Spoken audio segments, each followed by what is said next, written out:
Hello and welcome. Today is going to be a different kind of video because I have had a coaching session with someone only to figure out that it was just a complete black screen.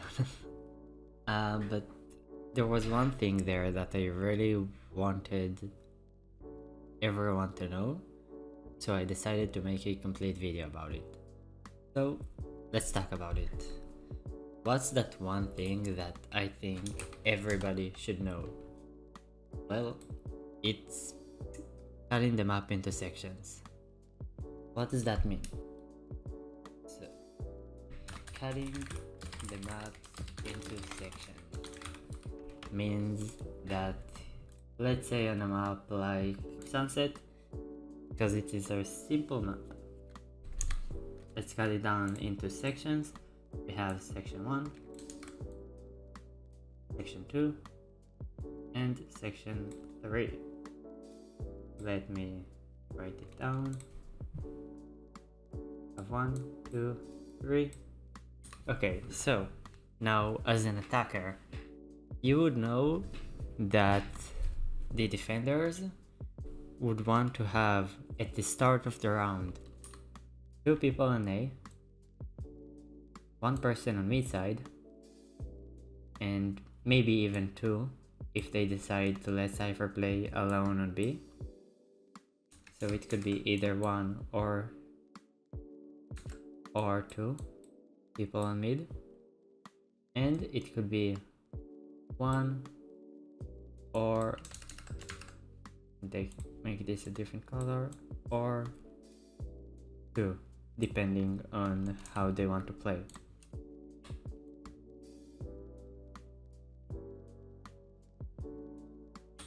Okay, but why does this help us? Well, let me explain why it helps. So, once you figured out where each section is and how many people they'd want to have in each section for optimal defense, right? Then that's when you can start counting players. So let's say you've hit A once, you've seen that Cypher, ISO, and Omen are playing on B. Right? You see all 3 of these people on B.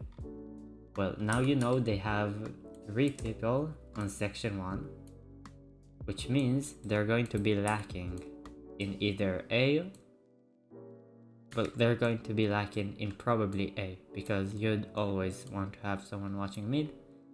They might have a Cypher trip, but they will give up all of this control, which you can take at the start of the round. So, okay, now that we figure out they have 3 people on B, what do we do? A is the Rick side, only Raze is playing A, right? Why won't we Gecko flash her?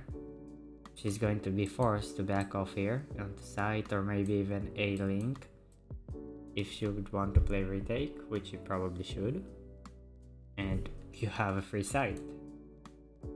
Okay, why would these sections help us another way on attack?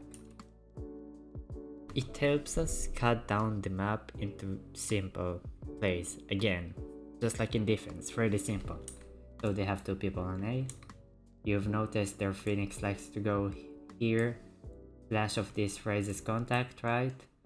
So you could do something like, if you have a Gecko, flash this Phoenix with Raze double satcheling onto this Phoenix and killing him, with Raze unable to trade him back. You could Omen smoke this, you could fight this Phoenix out with a Omen blind, right? There are many ways, but the reason we cut down the maps into sections is so we don't autopilot. Autopilot is one of the biggest mistakes that most people have, and that's why they're stuck in their ranks. That's why you feel like you can't improve. And I truly believe that this method of cutting down the map into sections do help with autopiloting, because it makes you think. So in your next games, I would like you to do these 3 simple things. Cut down the maps into sections. You can figure out every map on your own, fine. Cut down the maps into sections. Figure out how many people are playing at each section, and then figure out how they're playing in each section on attack, right? So let me write it down. 1 on attack, 1 cut the map down into sections, 2 how many people are playing at each section, 3 how are they playing to hold or fight for each section. Hold or fight each section. Now, if you've noticed that their raise pushes in a lot, you could capitalize on that. Just fight this guy, like double pick him, even with a Reyna blind, with a Sky Flash, with a Gecko blind. You have so much shooting on your side against this guy.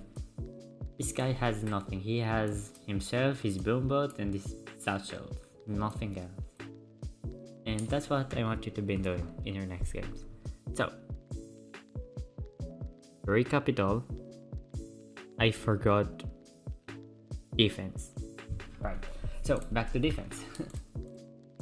On defense, what you would want to be doing with these sections is cut down these sections, figure out how many people you have at each section, and if you notice that you have a weak section on your map, then go play there. Once you get there, try and make a play. Well, no, choose a teammate for the first 10 or 20 seconds of the round and try to coordinate a play with them. So if you have 2 people on A, let's take Raze for example, he's playing Elbow and you're playing Gecko, right? Or even Omen, you're playing Omen. You could tell this Raze that you're going to one way on this box, blind immediately, and you want him to walk up and take space. You're going to be right behind him, ready to pick off his contact. That's one thing you can do, and you just have to get creative with it. Yes, it's hard, but I believe in you. So, let's write it all down. On defense, we have to 1. Cut down the maps into sections. How many, let me change this, how many enemies are playing at each section, and we will change it here to how many teammates are playing at each section. And now the third thing would be figure out a way to hold each section. Choose a teammate and figure out a way to coordinate a play with them. Choose a teammate and figure out a way to play with them or to coordinate your team. So that's all you have to do. Really simple, and this will break your autopiloting. This is what we want. We want to be thinking in the game, and this is the first step. So again, I'm sorry for this weird type of video. Thank you for watching, and I hope I will get with a VOD review sometime soon. Thank you. Bye bye. Hello, it is me again. Thank you for watching. Make sure to check out my other videos if you enjoyed this one, and if you'd like to get free coaching, then check out my Discord server in the description. Goodbye now.